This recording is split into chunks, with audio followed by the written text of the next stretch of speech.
Lockdown का पालन करते रहना है मेरे भैया, घर के भीतर भी रहना है मास्क लगा कर भाइयों। अरे मास्क लगा कर भाइयों मेरे, मास्क लगा कर रहना। चाहते हो यदि जीवन सुरक्षित, अनुशासन का करो पालन, अनुशासन का करो पालन।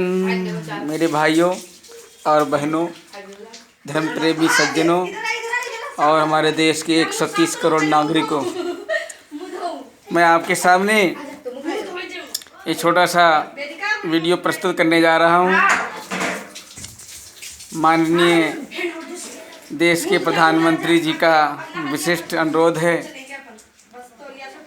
उचित फासला बनाकर रहें। सावधानी ही सुरक्षा है। बार बार हमारे देश के साइंटिस्ट मूर्धन्य वैज्ञानिकों का अनुभव है कि हम सुरक्षित रहें, औरों को भी सुरक्षित रखें। इसी में आप सबका हित है। देश इस समय संकट से गुजर रहा है।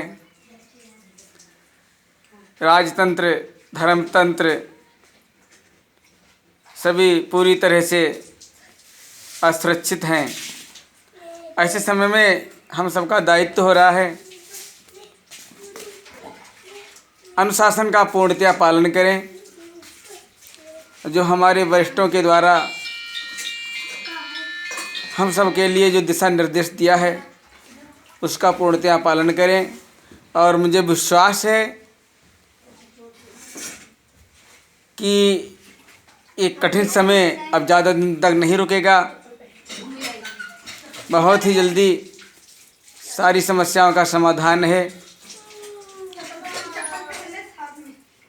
गायत्री परिवार के संस्थापक, संरक्षक, प्रवर्तक, युग ऋषि वेदमूर्ति तपोनिष्ठ परम पूज्य गुरुदेव पंडित श्री राम शर्मा आचार्य जी का कथन है, 21वीं सदी उज्जवल भविष्य अपार संभावनाएं लेके आएगी।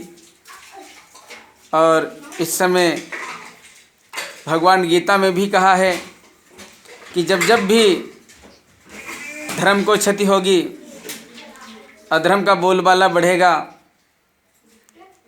तो उन आसुरी आतताइयों का समूल नाश करने के लिए मेरा हर युग में अनेक रूपों में अवतरण होता रहेगा। ये निष्कलंक प्रज्ञा युग है। प्रज्ञा अवतार की पूरी प्रक्रिया पूरी होने जा रही है। माँ भगवती गायत्री ही इस युग की शक्ति हैं। वही वेद माता हैं, देव माता हैं, विश्व माता हैं। और माँ गायत्री की शरण में जाकर हम सबको सद्बुद्धि मिलेगी।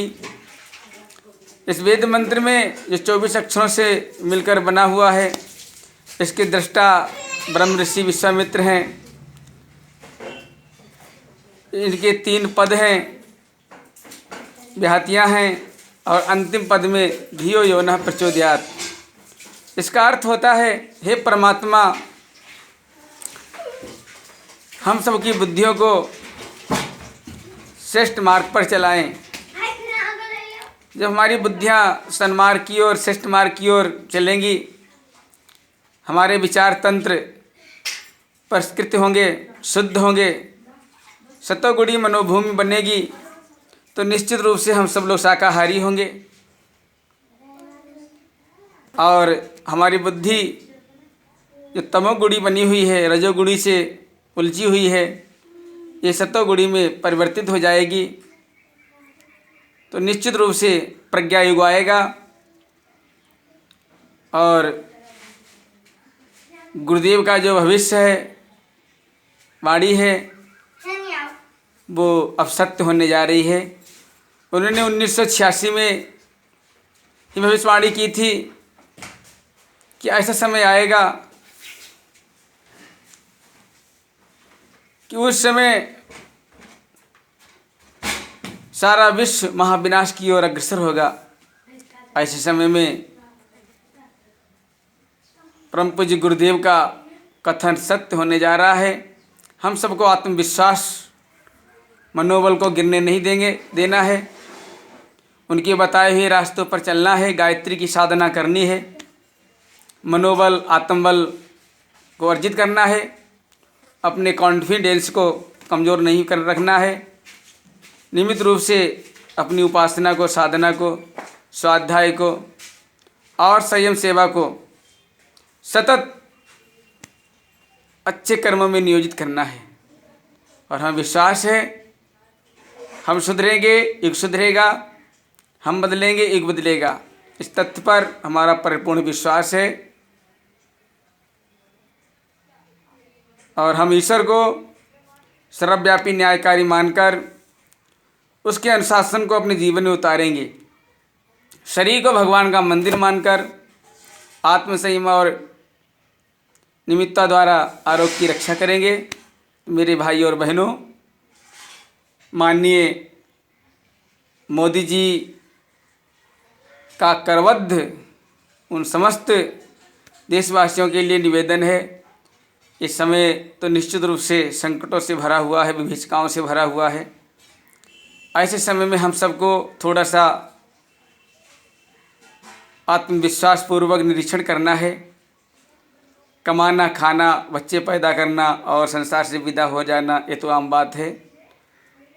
आपातकालीन में हमारे धर्म और हमारे कर्तव्य कुछ बदल जाते हैं। हमें कुछ ऊंचा उठकर सोचना है। हमें अपने पड़ोस में भी देखना है, समाज में भी देखना है और जितना हो सके हमें परिहित सरिस धर्म नहीं भाई, पर पीड़ा सो नहीं अदमाई। हमें दूसरों को देखना है। कहीं हमारे भाई बहन अन्य जगहों पर जो भूखे प्यासे हैं, कम से कम उनको हम ढांढस बंधाएं, हौसला बढ़ाएं और उनके लिए कुछ करें तो निश्चित रूप से बहुत कुछ बदल सकता है। एक विचार, एक सोच, एक विचार बदल जाने से हमारा पूरा जीवन बदल सकता है।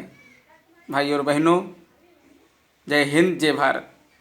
सबको राम राम, सबको शुभकामनाएं।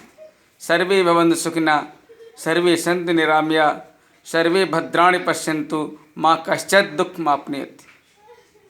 ओम शांति शांति शांति।